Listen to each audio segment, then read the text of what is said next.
to give them a quiet space that they know is theirs. Consistency is everything for fearful dogs. So not knowing their past, trying to give them the best possible future, that's what we see these lighthouses as.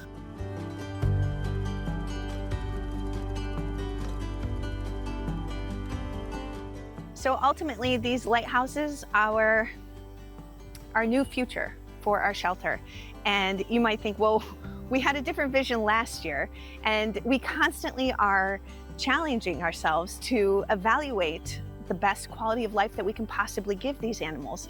And if you look over at our building behind us, it used to be the little old shed, a little tin shed in the middle of nowhere that there were no windows, there was no bathroom, there was no light, and there was no sun.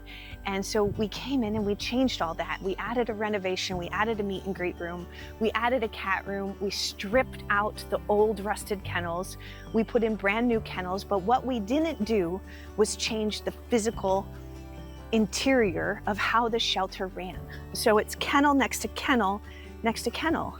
And if one dog barks, anyone that has ever walked into a shelter, another dog barks, and then another dog barks, and it's the chain reaction of, and sometimes it's fear. And so what we want to do is we want to strip that all away. And we want to bring our animals into a place that where, number one, the very first thing that they feel is not only your energy, but the energy of the buildings, and that's peace. And that is where our lighthouses were inspired, which are individual duplexes. You've got windows on each side. We're even gonna put little benches so they can look out the windows. And we're gonna fully fence in the front of the yard, the side, and the back so that visitors can walk in. You'll walk in a gate right over here, open the gate up here, and you can pick and choose which friend you wanna see because they're gonna have the entire yard. And there will be separated fences in between each lighthouse because safety is first. Safety is number one.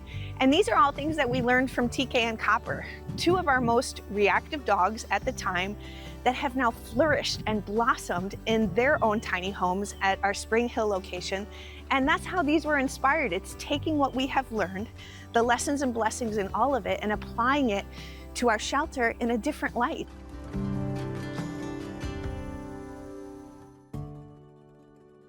Hi, I'm Ginger. This is Katie.